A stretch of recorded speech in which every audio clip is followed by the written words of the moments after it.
Naruto's work certainly is proclaimed to hold its ups and downs, and while I believe the downs are far more exaggerated than they should be, the battle against the Jinchuriki is more underappreciated than virtually any other point in the war. So your boy Virtue is just basically going to swap each Hokage into Naruto and B's position against Obito and the Jinchuriki. Each Hokage will be alive and then in Edo if it actually makes a difference. The goal for the Hokage is just to force Obito to yield, similar in the original manga. And to digress towards the Jinchuriki and Obito's power in this fight, we should probably note a few things off start. First being that Obito in this scenario will be in his repressed state, not really trying to engage or anything like that, or at least engage anything that's not absolutely necessary, with him just trying to capture Naruto via using his animal summons. And yes, despite the large consensus, Obito having the Bijou as his other paths is just wrong, seen as the 4th databook lists Obito and Nagato users of the animal path summons, which is consistent, considering both the Bijou's animal-like nature and the fact that none of the Jinchuriki had any Rinnegan ability other than the shared perception, which shouldn't probably be overstated considering how the shared perception they were actually able to engage Naruto and B at the same time while alone in some scenarios, due to how the perception allows the reaction times to be much faster, which is very dangerous. And since it's implied that with this,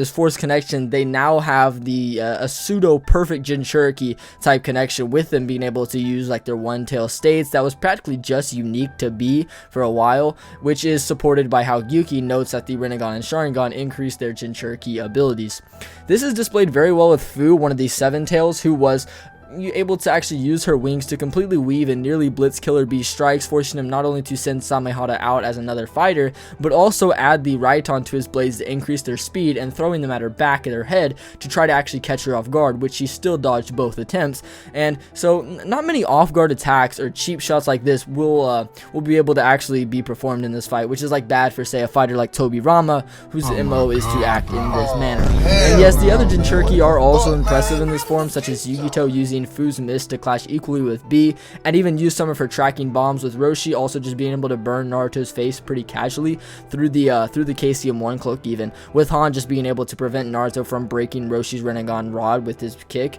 just showing how good their coordination is, and this being one of their main methods of how the Hokage will be forced to win this fight or make it easier, and that just being simply they would have to remove the rods from the Jinchuriki, which Naruto's Rasengan was able to crack, and they of course can be pulled out of them or just sealed away, which is certainly something that can be done by the Hokage sooner rather than later, as whenever they do evolve into their V2 rage states, they will become much more deadly, similar to the original manga, forcing Naruto to the ground with Kakashi and Guy coming to the rescue. And while they can help parry off in a few of the Jinchuriki, it's not like the Hokage could just be demonstrably weaker and just have Kakashi and Guy carry the fight for them, which just will not happen in the original as similar to the original fight. And once enough pressure is placed on Obito, he will have the Jinchuriki enter their full Bijou state, making the fight then exceedingly more difficult for the Hokage to win against. So in conclusion, they have virtually perfect coordination and are able to actually keep up and even outpace characters like Killer Bee and KCM1 Naruto in lower states, with higher forms also just being accessible. So yeah, these would be like my main talking points for the Jinchuriki, and of course there is a lot of other points that will be brought up, in which they'll just be brought up when they're needed, but I guess we can first jump into the first Hokage, Hashirama Senju. Now, I'm sure you guys know, Hashirama's battle probably won't be that contentious, and firstly because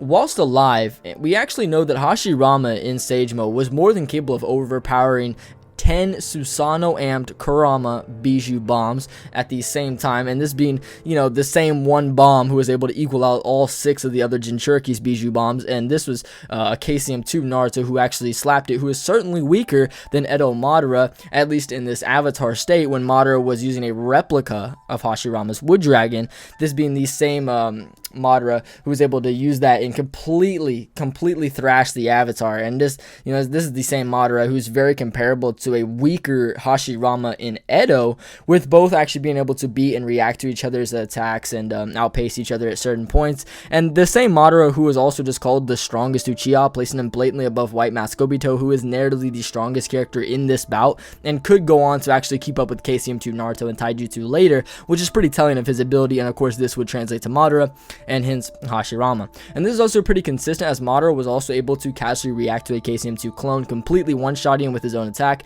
And remember, it's Edo Hashirama who's comparable to this, not Prime Hashirama. And while many people use this statement for Tobirama's talking points, Hashirama is also included, talking about how the brothers are disadvantaged due to the Edo Tensei nerf when Madara simply isn't, giving him the edge now. Which, when considering how Tobirama isn't really of this caliber, which we'll discuss later, Hashirama in their live fights was just able to beat a much stronger EMS Madara with Kurama, who again is stronger than all the Bijou and is blatantly implied to be the strongest of all of them, with probably a big gap in between them, making this pretty obvious that whether in Edo or alive, Hashirama is stomping the Jinchuriki. His reaction times are greater, scaling to Tobirama in base and Madara as well, with his Sage Mode and his large scale wood style also just being an option, so it doesn't even make a difference whether he's alive or in Edo.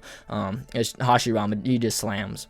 Now, following the previous matchup with his brother, we have a live Tobirama, the second Hokage, and Tobirama's ability does get over exaggerated sometimes. However, we do know in the first round, Tobirama being alive is both beneficial and not, and what I mean is, when revived, he was of course weaker than he was when he was alive, via him noting things like they're near his full power, which would obviously imply that he is of a power close but lower than when he was alive and in his prime. And for Tobirama's prime, that's all we mainly have, his Edo showings and some implications from Madara. But first, we might want to discuss to the other Jinchuriki that Tobirama once fought, being Kinkaku and Genkaku, and to be honest, albeit these do make Tobirama a little less impressive when you do look at their showings, but it's not as bad as it may seem, as we are trying to just gauge his prime. So considering that during the second encounter, if you take into account things like Hiruzen's age, Tobirama had to be in like his late 50s when he got jumped by the Kinkaku unit, and while it could be speculated that Kinkaku and Genkaku were there, we really have no basis to claim that, and all we really know is they were just 20 high-skilled shinobi, meaning that they were, you know, high-skilled Chunins, or they were S-class terrorist shinobi. And this is supported by how Tobirama was actively trying to sense the enemy's presence and never knows the Nine-Tails chakra, which is very obviously, as he notes it later when revived in the war. So the first encounter, you know, the second encounter doesn't work, and for the first one, Tobirama was likely just off guard and managed to kill Genkaku in the last moment. And I've touched on this 1,000 times, and it's really not that pivotal to Tobirama's scaling. So to discuss some of his more impressive showings, I guess we could talk about how he stacks up to someone like Base Hashirama, his brother. As we can see, they are actually very comparable in speed and being able to combo attack together in their fight against Old Man Hiruzen, as well as combo attack during the Fourth Great War, with Hashirama's wood style reacting to tandem paper bombs. And this is aided more if you consider how the anime has Tobirama arriving before Hashirama to the battlefield, showing potentially some superiority in some speed departments according to the anime, which is very crucial here, as this does actually get further supported with Tobirama and him being very close to Days Minato being able to combo attack and take the lead over KCM 1.5 Naruto and EMS Sasuke. Tobirama is also not only able to just react similarly to Sasuke using body flicker, a speed technique, to reach Days Minato, who had an exploding Truth Seeker orb placed on him, and this Tobirama was also able to just body flicker and grab it and then use his flying Raijin to separate it away from the group. And while this is impressive, being able to react similarly to this Sasuke Susanoo and outspeed Naruto, who is speechless, this would be the same Sasuke who is actually stated to have finally surpassed his brother Itachi, with them being actually portrayed as equals in their fight against Kabuto, which Sasuke has probably grown a little bit since. And this same Edo Itachi, while suppressed in only his 3 Tomoe state, was not only able to parry off KCM1 Naruto in the air, but also totally weave Killer B from behind, even jumping back 3 whole leaps before B ever reacted at all, even parrying off over 10 different attacks in his 8-stored style combo. And again, this is all in 3 Tomoe, which is pretty impressive since Nagato was then able to blitz Naruto and B, and then Itachi could blitz him with the MS via cutting Nagato's arm and the chameleon's tongue right off, and then blitzing him with the Totsuka blade at the end of the fight through the smoke. So imagine if Itachi was fully trying against Naruto and B initially, it would have been much worse. And this is the same Naruto and B who are able to combo and perform well against the Jinchuriki, especially in those early stages. Then you have this Tobirama who can go on to react to equally or even greater to than a stronger Sasuke, who's equals or stronger than Edo Itachi in his MS state, showing the caliber that Tobirama really is when you compare him to someone like KCM1 and Killer B. And he doesn't just only react with them there, but also with his flying Raijin, he's also able to just completely blitz and intercept this Sasuke who's amping himself up, comboing with Naruto. And Tobirama and Days Minato show their blatant superiority via intercepting and changing the way of their combo, that it was actually going to work via acting perfectly in sync with the flying Raijin and reciprocal round robin respectively. And I've brought this piece of narrative up before in this fight, and Tobirama and Minato at this point are representative of another side of a coin for Naruto and Sasuke, who by this point hasn't revealed his revolutionary dream of becoming Hokage to change the world, now grieved by the death of his brother, and by any means necessary, he's willing to change the world and being willing to take that utilitarian route, with Tobirama being a mere parallel to this, with many actions being very questionable but necessary for the influence and success of future generations, such as his creation of the academy. And while this seems very positive, the Naruto Shinobi mini guide actually elaborates a little bit more on why he did this, and it was just to have more soldiers in war, since they were actually running low. So this would just force soldiers, these kid soldiers, and Hiruzen actually ends up improving this later, and this is probably what gives him the political success that's implied in the back of the 10-year anniversary guide. So while Sasuke and Tobirama are mirrors, Naruto and his father are as well, and they also kind of want to change the world as a savior of it, wanting to save the world not by placing burdens onto others to lighten your own, but instead to take all the burdens upon yourself, both being golden child heroes whose Hokage dreams were always in good faith and far brighter. So when you look at how Days, Minato, and Tobirama are constantly performing so similarly, yet better than Naruto and Sasuke, who are also performing very similarly, it's because of this narrative, which again is pretty telling of Tobirama's caliber. And I mean, what do you expect? What do you expect? I mean, he's relative in a fight against Obito, so he has to be strong, you know what I mean? Now, of course, Tobirama does have his limits, such as Madara, whom people always seem to place Tobirama above simply off this statement of Madara claiming that Tobirama used to boast the fastest speed of any shinobi. And this isn't referencing any time of Madara and Hashirama near their peaks, as the last time Madara ever saw Tobirama fight was when he killed Izuna, which is actually pretty consistent since Tobirama technically blitzed Izuna with the FTG, and Madara never really saw how he did this. And this would also just display the shock at how Tobirama just blitzed through his younger brother, who is second only to Madara in ability. So by all means, Madara just has to be talking about this encounter, and we know he's talking about this encounter, as we know that in terms of raw combat speed, EMS Madara is relative to Sage Hashirama, who in base Hashirama is relative to Tobirama. And this is shown right after Hashirama displayed his superiority in large-scale ninjutsu, where he tried to combat EMS Madara and taijutsu. And then we cut to a scene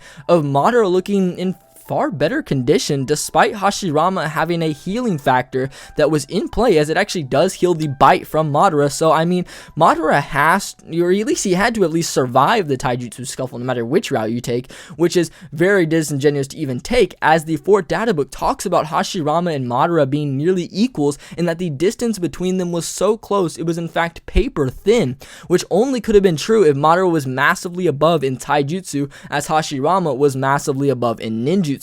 So by all means, Tobirama is nowhere near Sage Hashirama or peak EMS Madara by virtue of that, and that's virtually stated outright by Madara, as he notes that Hashirama was the only one who was ever an equal match for him right before they went to the final valley. So by all means, Tobirama is very impressive and is certainly above the Jinchuriki in this first round, as we can also note how like Naruto and B can still react to some of their attacks on a low end, and Tobirama is just far above that. And I mean, if Tobirama does get pressured too, or too much here, I guess, or even like a little later, he does have the flying Raijin, and while he doesn't use it like Minato, primarily relying on his like crazy water style and whatnot more, he could still use it for things like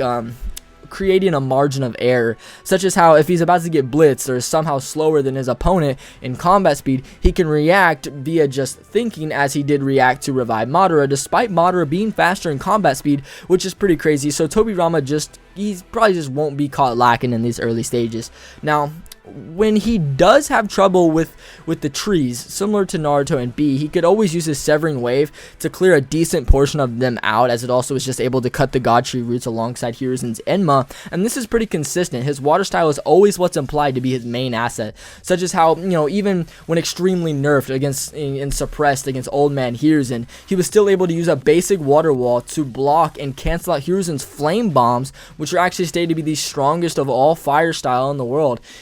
the anime profile guides. And considering Hiruzen's reputation being compared to the 5 Kage, this being one of his greater jutsu, this is pretty crazy. And if you really want to give Tobirama some benefit, one easy way he could destroy the rods, or just easier way I should say, would be his water lance, which is stated in the 10-year anniversary guide to be pretty potent, stating that, quote, surely there's nothing that can't be cut. And this would obviously extend to chapter 456, I believe, which is pretty telling, as that's right around when the 5 Kage were introduced. So this water lance that's used almost like a weapon or a blade is pretty nuts. And one thing I never hear brought up for Tobirama's skills would be his kenjutsu, or his skill with swords, actually being pretty close to Izuna, if not better, which is pretty telling, as he could actually like whip out a sword as well, just to try to, you know, cut the rods, or, you know, maybe he'll just parry off some attacks like how B did against Yugito, or did against Fu and whatnot, except he probably would actually be able to catch Fu, unlike B, when you consider the speed advantage. So Tobirama certainly is forcing them into their V2 states pretty quickly, where he would then just have a much more difficult time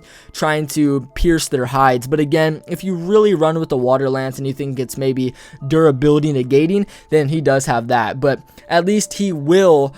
still get Kakashi and Guy to come help him here, which I definitely think would allow Tobirama to be a lot better than Naruto here in a few different ways, in that Guy and Kakashi can buy Tobirama time to say, like, use the Edo Tensei and potentially even use tandem paper bombs, which, you know, he could probably just bomb a Bijou or two maybe. And while he almost never gets to use this whilst alive in versus battles, he probably can here. And Hiruzen does, you know, he actually does note that Tobirama does do this in character as well when it does go off. So you could take into consideration how, like, Datara one-shot Isobu, the Three Tails, with only a C2 fish. So I think saying that tandem paper bombs wouldn't work would be pretty dishonest. Now, we don't really know if his reserves are good enough for 2 tandem paper bombs, but I probably think he could, considering how much it taxed him despite having just such a large chakra nerf already. I think it's certainly plausible, which means that Tobirama certainly has a pretty good chance of winning here, and that means that, like, he could bomb them before they fire off the bombs, which he just has no counter to. I mean, to nobody's surprise, what's he gonna do, slap them away?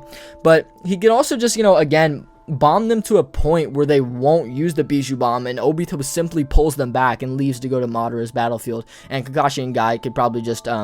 fight him while Tobirama takes the Bijou. And Tobirama is a very skilled leader as well, as he did lead most of the charge on Obito, and he probably could coordinate many great things with Guy and Kakashi, who are both also relatively smart. So in conclusion, for like a live Tobirama, he probably gets like a 6 or 7 out of 10 times, kind of just depending, like, what do you think the tandem paper bombs do to the Bijou? Now, when he's in Edo, though, we know he's just as strong as what we previously discussed, considering all we know for alive is he's unquantifiably stronger, and we just have to kind of assert him at that baseline, and we simply just use his Edo feats for that. So here, he gets all the same feats and displays the same caliber, except he now has an Edo body, which allows him to not only take more damage and recover, such as attacks like these, but also just use tandem paper bombs on himself, which he did for the first time in the war arc. So if anything, we could actually, you know, keep all the scaling we laid out earlier, but add another layer of ease for his best weapon, being tandem. So while the chakra disadvantage does occur, it's still nothing to overturn how he would be much more reckless, and he probably couldn't die near as easily here, and he could probably just use tandem on himself and bomb the Bijou much easier. So I think, again, depending on how you think a live Tobirama performs, Edo Tobirama probably just does slightly better based on his Edo body. So pretty impressive stuff for the second Hokage. On to Tobirama's successor, Hiruzen. He's certainly the most interesting out of the 4 main Hokage, and it's mainly due to his age. And of course, we do have his main Orochimaru fight self, where he's nearing 70 years of age, his Edo self, which is actually very similar, but with just better reserves compared to that, and his stamina is a little more ambiguous there. And then we have like Prime Hiruzen, which I think we could probably touch on a bit at the end. But I mean, before that, I would like to ask you guys just to please consider subscribing or checking out more of my content. I mean, if you rocked it this far, then you probably will find several other videos you'll enjoy, maybe even more than this one. So if you really want to delve into Naruto scaling, or you just like to chill and listen to people talk about Naruto, then by all means, I post like every 4 days, so what's up? Now, on to old Hiruzen. We for him, we basically just have like we've all heard his main talking points. You know, your mom, dog. It's all been said, such as how Hiruzen's knack for ninjutsu certainly surpasses Tobirama's and is actually considered the peak of the shinobi world, despite his age limiting him quite a bit, with the exception of Minato when he was alive. But now that he's gone, he's able to compete very handily with the strongest Sani and Orochimaru, who's called the most evil and powerful of all village enemies, which practically places him above most of the low-end Akatsuki members who are opposing other villages at the time, which is pretty consistent with him just fighting Hiruzen equally. According to the fanbook, this would be the same Hiruzen who stated to stand atop the shinobi world and be at the peak of all shinobi, as stated by the Naruto Shinobi mini guide, and Kabuto as well holds this belief. So Hiruzen isn't a slouch by any means, but when you try to compare this Hiruzen to his Edo counterpart, you might want to note that this is the point where Hiruzen gets revived, as indicated by the amount of wrinkles on his face being 4 to 5, when he had 3 during the flashback of the Uchiha Massacre in every version of the flashback, and 2 during the time of the Nine-Tails attack. And if you think this is reaching a bit, we know that once Naruto's weekly releases get put into volumes, Viz removes things like chapter synopsis statements and redraws mistakes, such as Hiruzen having 3 wrinkles during the Nine-Tails attack when he's only supposed to have 2. So this is clearly an idea that they wanted to correct, and it's clearly an idea that's trying to be conveyed. But with the Edo limitations, we do know he might be likely a little weaker than his alive self, and maybe just the strongest level of output, you know, that that alive Hashirama Hiruzen could do might be a little greater than what Edo Hiruzen could do. But Edo Hiruzen does still have like far better stamina, being able to match the full Guru Yamato statue, using much larger jutsu and more than any amount of jutsu that he really used against Orochimaru. So for his alive state, his reaction speeds can somewhat be probably comparable to Tobirama, as they practically perform the same feats against Obito and his charge, with Hiruzen also just being able to think and perceive and move his head out of the way, and Tobirama was able to think, perceive, and move his arm up to place a marker. And no, Tobirama didn't run around Obito, as his center of mass never changed and his legs couldn't have moved, as him and Hashirama blew away at the same trajectory. But if you do give this idea to Hiruzen, you give him a little more benefit, he does in fact have another layer of speed to combat, as Obito is fully extending his TSO here, whereas against Tobirama he kind of just uses it as a shield to maul through him and Hashirama together. So while this is really impressive, this is again somewhat generous to Hiruzen and his highest level of scaling. So if you do subscribe to this, then he probably could get close to winning in the initial scuffle, or just outright winning, but would definitely lose to the Bijou, considering how detrimental his chakra reserves are, and he would already be very low and close to death. And then when you couple that with the fact that he's going to have to stop the full Bijou, it's basically a loss. But if you do grant him his Edo form, then he probably does make it through the first stage a lot easier, due to him being able to take a lot more damage and have a little more chakra to work with, without clones literally shortening his lifespan due to how bad his reserves are. And Hiruzen just does have several jutsu that could actually break the rods or simply remove them, with Enma being Hiruzen's biggest advantage for him to be able to break them or simply piece them up. And if he does get caught into like the blinding mist from Fu, he could simply just use his smell or his hearing, as he does use his smell against 2 fighters who can equal out his stronger jutsus, being Tobirama and Hashirama respectively when they're revived. So Hiruzen does have ways around the forest and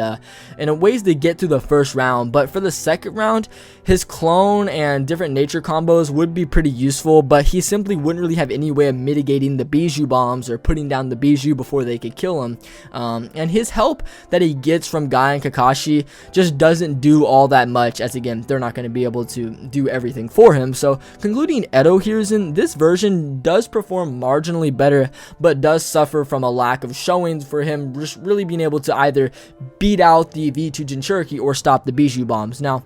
I haven't done this for the other characters, but for Hiruzen, to add a little more depth for his talking points, I guess we can kind of talk about his prime, and it's actually pretty simple, and I have a video of my own going a little more in depth in his prime. But basically, Hiruzen has like 7 statements claiming him to be reputed as the strongest Hokage, said to be the strongest Hokage, or held the reputation of the strongest Hokage, with 1 statement just outright being translated or being able to be translated in data book 1 to just being the strongest Hokage, which is pretty telling. So if you think all these statements are like a narrative implication for him being the strongest Hokage when he's in his prime, then by all means, and if not, just say he's slightly stronger than prime Tobirama, since he did surpass him from childhood and talent, and obviously he has other statements as well. So you can just give him the win that way. So yeah, either interpretation for his prime, he probably could win. It's just a matter of difficulty, I guess, depending on whether you subscribe to those statements or not. But outside of his prime, he probably loses.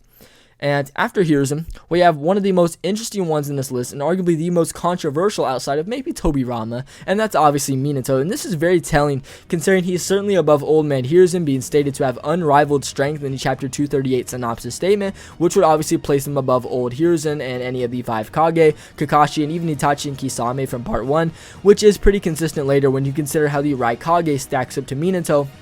And while some people will die on the hill for the Raikage being equals or as fast as Minato, this simply isn't true, and the antithetical case is far better when you account for things like the chapter 543 synopsis statement stating that the 4th is even faster than Raikage, which is consistent as not only the Raikage backs this up with him noting that nobody's faster than him now that the 4th Hokage is dead, but also the 4th data book makes a pretty telling comparison between them, stating in reference to V2A that, quote, it could even overtake Naruto in his tailed beast chakra mode. It boasts a godlike speed not inferior to the Yellow Flash. And then when you glance over at Minato's page, it makes a very interesting remark stating that, quote, Minato is praised among all ninja as the greatest in godlike speed, directly meaning that this Minato, which is Hokage Minato, is faster than V2A, that is greater than KCM1 Naruto, and greater than or equal to the Yellow Flash, which, for those who don't know, was actually the name Minato earned during the 3rd Great Shinobi War due to his use of Flying Raijin, which is pretty consistent when you know how KCM1 Naruto is shown,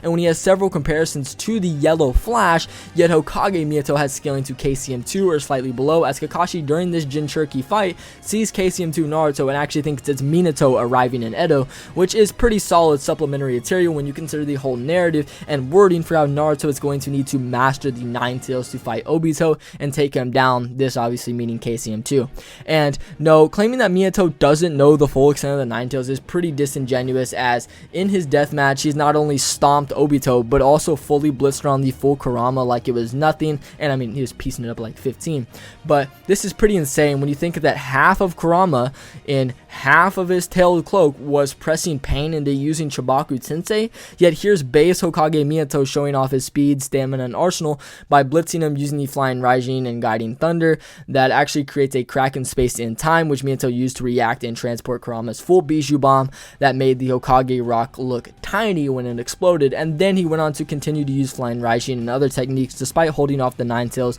for all of Kushina's birth being at least several hours on end, just for him to get off guard by Obito completely swinging through his head. And while some people take this feat and just be like, haha, Obito's faster, this is pretty shaky considering the rest of the fight and the fact that Minato just blitzed Obito pretty badly prior with body flickers, so he probably wasn't even going at full speed here, and then he notes how crazy Kamui was and then decides to take a far more cautious approach for the rest of the battle, and this is perfectly outlined when Minato runs at Obito, already having a marker placed, ready to test the Kamui. He tests it, notes a speed at which Obito can move, and realizes he needs to convince Obito of this consistent pace to then force Obito to consciously materialize where Minato can move so much faster to a pace where Obito still thinks he's touching Minato when Minato's already teleported completely behind him, slamming a Rasengan in his back. And we know that based on how the Flying Raijin works, he actually had to have been holding back in the subspace that the Flying Raijin transports you into, as he actually had to alter his position by a full 90 degrees and develop a Rasengan to then come out and slam Obito into the ground. And for those of you who are new, you probably haven't heard me discuss this argument before, but the Flying Raijin isn't instantaneous, it's just really high speed movement across space and time. It's speed not even comparable to body flicker, it really is space-time movement. Those are lines all from the second data book's in-depth explanation on the jutsu, which explains many other things, such as how Minato never states teleporting, always words transporting throughout the whole fight, and Tobirama notes things like how his clone's flying Raijin was too slow, and this is kind of an explanation for all of that. And right here, this is one of the primary reasons as well as to why Minato in base is probably far faster than Tobirama, and this is a speed-based jutsu, and that Minato, since he perfects a speed-based jutsu, which would be like saying perfecting a sprint technique despite already being faster than your opponent, thus making you far faster. And yes, Minato was already demonstrably faster than Tobirama via blitzing him to, and every Hokage, I guess, to the battlefield, with him performing many other actions, such as him even blitzing his own flying Raijin activation timers. And if you're unfamiliar with this scene, or maybe you just want a more in-depth explanation on the flying Raijin, how Minato is faster using theorems like the Einstein-Rosen bridge, then by all means check out my Minato vs Tobirama video. And I don't really want to turn this into that. But Minato is faster than Tobirama, which is pretty telling, as again, Tobirama can keep up with dazed Minato and completely outperform KCM 1.5 Naruto and EMS Sasuke, which is again a tier far above the Jinchuriki. And if you are a big Tobirama guy and believe this was Tobirama just blitzing KC and Minato and just ignore the daze, then apply this speed to Hokage Minato as well, as Tobirama used body flicker to do this, and Minato already has far faster body flicker and has the flying Raijin as well, which just grants him the same margin of error that gave Tobirama one of his advantages. But where Tobirama heavily relies on like water style, Minato heavily relies on the flying Raijin, his Rasengan, and his masterful sealing ninjutsu instead, making him potentially even more deadly in some aspects. So for the first tier, Minato has the same sensory as Tobirama. I mean, bar for bar, the exact same feat, so he really won't be caught off guard very easily, and does hold quite the significant speed advantage. And his basic Rasengan was able to just completely blast off Obito's arm and severely damage him. So since Naruto was able to crack into the rods, Minato likely could as well. Minato does have a lot of other sealing to deal with numerous different attacks, such as like the seal that holds on Naruto's KCM1 cloak and so on. And there's really nothing in this first round that's going to cause Minato any issues. And while the trees seem like a bad disadvantage, they generally would be, but not so much in Minato's case, where he actually starts off many of his fights, or at least fights in here and against multiple opponents, by throwing several marked kunai all around just to be able to teleport to at any given time. So Minato may just thrive in a space like this, and for the next round, I would doubt that Minato would heavily struggle with them, as again, he just has, Guy and Kakashi to help him, and we know he can lead Kakashi in battle, be it his sensei. And so it's just going to be very hard for any of the Jinchuriki to actually do anything to, or just catch Minato lacking, which would force them all into their Bijou states. And just to further hammer home this point, Minato scored higher on the written exams than Itachi and did outsmart Obito. So to say that his usage of, kunai, where he wouldn't be able to figure out how to blind the Jinchuriki, might be a little disingenuous, as that's what Itachi does through the animal path. So that's just like one of many different strategies for him. And of course, this could be fully utilized on the full form Bijou as well, albeit probably a little less effective, but still plausible. And now for Minato's usage of flying Raijin, this does give him an advantage that Tobirama simply didn't have, and it's just a frequency and reliance on the jutsu itself to actually deal with the bombs, where Minato could just use Guiding Thunder and teleport all the bombs away that way, or as they are actually all charged in one spot, or just teleport Kakashi and Guy away and then allow it to go off, when he probably had no quarrels with it happening when it happened with Kurama's Bijou Bomb in his death match, so he probably won't hear as well, because you'll notice later Minato's main focus is always on the village, and all else is kind of background noise per se. So Minato does just deal with the Jinchuriki and the Bijou Bombs pretty handily. So if a live Minato did that well and probably wins like, that many times out of 10, how would Edo Minato do? And how much stronger is Edo Minato? And to be honest, in base, probably not stronger, or practically the exact same as normal Minato, but instead with his Edo properties. But most importantly, he has access to KCM2, and I know I made the claim earlier talking about how Tobirama potentially outsped KCM2, and I've referred to this Minato as dazed Minato, and the reason I did this is because all through chapter 637 to 643, Minato is in what the 4th data book calls a stupor, or daze, which is a mental breakdown of the mind and its reaction on external factors, where only seriously vigorous stimulation could snap one out of. And since Minato is one of the fastest shinobi to ever live, and now has a several-fold amp on top of that, having something vigorous vigorous on that level is going to obviously be difficult. And when researching a medical stupor, you'll notice that when one is left alone or untreated, the patients fully remember or they fully re-enter, I guess, a pseudo unconscious state, which is why when he was left alone with all the pressure on him, Minato wasn't on his A game. And while some people just never know Minato's movement, he does react in the speed. It's just that Tobirama uses a speed technique instead and then comes from off panel. And then when Tobirama turns his attention to Naruto and Sasuke, Minato is just gazing off into space. So it's pretty clear that he's mentally nerfed, and for good reason. Minato was a perfect shinobi, a golden child, someone so influential that he's mentioned on the first page, and Jiraiya and Tsunade have conversations about how unparalleled, talented, and handsome he actually is. This, I mean, truly glazing at its finest. And this is true from Minato's perspective as well. He was the hero, he was the youngest Hokage, scored the girl of his dreams, and then in his death he died honorably, saving the village. He saved the village. It was all okay. It could still prosper with Kurama still being a weapon for them. Then this all crumbled when he was reanimated, and it was revealed that the tragedy he tried to ignore, with it being brightened out by light, Obito, his student, was the one behind the Nine Tails attack. It was all Minato's fault. So you could probably imagine why Minato is acting in this way. I mean, everything he's ever based his success on, being the village's thriving, kind of crumbled due to his own student. And then whenever you see him cry and you realize how far Naruto's come, he's actually then able to move alongside, keep up, and give powerful support to Bijou Sage Mode Naruto, which, to put in perspective, KCM 2 Naruto completely slapped away every one of these Bijou bombs and bullied the Bijou. Then you add Sage Mode to that, and Minato was rivaling that. Yeah, exactly. Minato in KCM is pretty insane. So not to keep rambling on about Minato, if Minato is alive, he definitely is pulling this off probably 9 out of 10 times. And if it's Edo, it's basically a Hashirama situation of just 10 out of 10 stomp, no debate. And yeah, that's the video. Again, if you guys did enjoy, please consider subscribing or just liking the video or checking out more of my content. It seriously does help out a ton. I do appreciate all you guys' support. And yeah, let me know what you guys think about this match in the comments below. Maybe what you want to see next. And yeah, as always, God bless. Have a great day and love you guys.